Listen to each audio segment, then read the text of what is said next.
زندگی میں بار بار نئے چیلنج آتے ہیں، نئی سچویشن کریٹ ہوتی ہے، نئے پرابلم آتے ہیں. زندگی کا سفر کبھی بھی اسموتھ سفر نہیں ہوا کرتا. اس لیے بار بار ضرورت ہوتی ہے کہ پھر سے سوچا جائے، نئے ڈھنگ سے غور کیا جائے. اسی کو کہتے ہیں کریٹو تھنکنگ. جن لوگوں کے اندر کریٹو تھنکنگ ہوتی ہے وہی بڑی ترقی حاصل کر سکتے ہیں. جو صرف روٹین کی سوچ جانتے ہوں وہ زیادہ بڑی ترقی نہیں کرتے. میں چند ایک مثال دوں گا. دیکھیے، کریٹو تھنکنگ کی ضرورت سیکولر فیلڈ میں بھی ہوتی ہے اور ریلیجس فیلڈ میں بھی. کچھ مثال سے میں اس کو واضح کروں گا. ایک بہت ہی ویل نون مثال ہے قومی اعتبار سے جاپان کی. جاپان جو ہے سیکنڈ ورلڈ وار سے پہلے ایک لڑاکا قوم سمجھا جاتا ہے.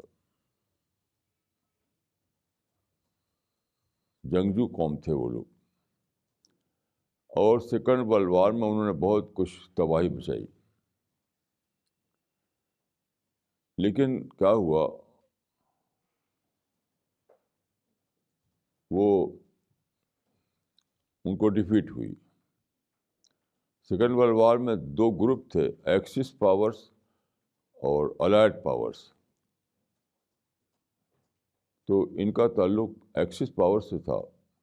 ان کو جس کی لیڈر تھا جرمنی، تین لوگوں کو ہار ہوئی. ہارنے کے بعد جاپان نے سارے معاملے کو پھر سے ری اسیس کیا. اچانک انہوں نے یو ٹرن لے لیا. یعنی ایک قوم جو لڑاکا قوم تھی وہ بالکل پیسفل قوم بن گئی. اب انہوں نے ساری جنگجوئی کو چھوڑ کر اپنی انرجی ایجوکیشن میں، انڈسٹری میں، بزنس میں لگا دی.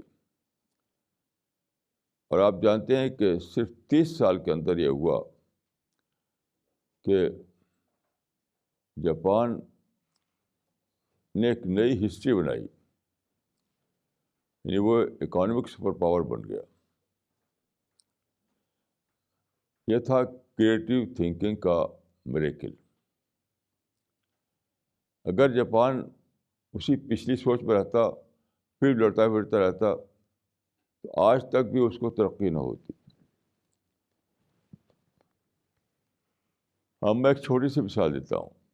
دیکھیے، یہ جو ہے ایک چھوٹی سی مثال ہے کریٹو تھنکنگ کی. یہ ترکی کا ہے. ڈاکٹر ثانیستین صاحب ترکی گئے. وہاں انہوں نے کنٹیکٹ کیا کچھ لوگوں سے، اور معلوم ہوا کہ وہاں بہت اچھی ٹیکنالوجی ہے، بہت اچھا انفراسٹرکچر ہے. تو پرنٹنگ ٹیکنالوجی بھی بہت ڈیولپڈ ہے وہاں کی. تو یہ انہوں نے وہاں سے قرآن چھپوایا، قرآن کا ترجمہ.